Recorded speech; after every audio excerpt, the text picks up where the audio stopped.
नमस्कार, मैं हूं ब्रिजेश। फिर हाजिर हूं एक खौफनाक और सच्ची घटना को लेकर। वर्दी की पहचान हमारे रक्षक के तौर पर होती है, लेकिन जरा सोचिए, अगर यही रक्षक भक्षक बन जाए तो क्या होगा। आज के इस कहानी में हम एक ऐसे ही सीरियल रेपिस्ट, किलर और लुटेरे की बात करेंगे जिसकी करतूतों ने उसे रक्षक से बना दिया दानवों का देवता। कर्नाटक के चित्रदुर्ग जिले में साल 1969 में माकील गांव में उमेश रेड्डी का जन्म हुआ था। बचपन से पढ़ाई लिखाई में औसत उमेश रेड्डी की नौकरी सीआरपीएफ में लग गई। यानी उमेश रेड्डी पढ़ने लिखने में ना ज़्यादा होशियार था, ना ज़्यादा डफ्फर था। फिर उसकी नौकरी सीआरपीएफ में लग गई। इस नौकरी में उसकी पहली पोस्टिंग जम्मू कश्मीर में हुई। तब किसी को अंदाजा नहीं था कि ये वर्दी में नजर आने वाला उमेश दरअसल दिमाग से एक वहशी दरिंदा है। जानकारी के मुताबिक साल 1996 में उमेश की नौकरी डिस्ट्रिक्ट आर्म्ड रिजर्व में लगी और इसी साल उस पर नवंबर दिसंबर के महीने में चित्रदुर्ग जिले में एक लड़की के साथ वहशीपना करने का आरोप लगा। साल 1996 में उसने एक और लड़की की हत्या कर दी और हत्या से पहले उसके साथ बलात्कार भी किया था। इसके बाद तो जैसे कांस्टेबल उमेश रेड्डी ने ठान ली थी कि वो नौकरी में अपना नाम करे या ना करे, लेकिन वो गुनाहों का देवता जरूर बनेगा।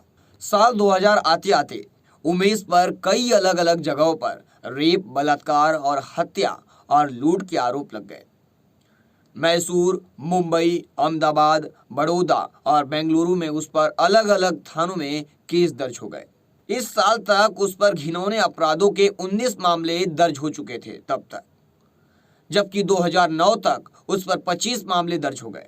इस दौरान उमेश साल 2002 में पुलिस के कब्जे से भी आया, लेकिन पुलिस को चकमा देकर फरार होने में कामयाब हो गया। फरार होने के बाद भी उमेश ने कई बलात्कार और लूट को अंजाम दिया। सोचिए, पुलिस पकड़ी, फिर फरार हो गया, उसके बाद भी बलात्कार और लूटपाट को, इस घटनाओं को अंजाम देता रहा।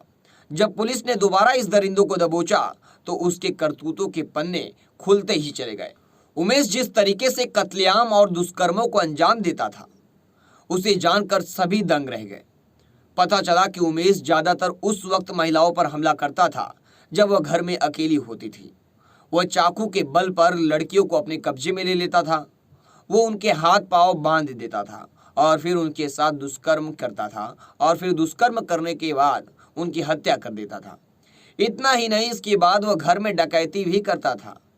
उमेश लड़कियों के अंडरगारमेंट चुरा लेता था और वहां से फरार हो जाता था।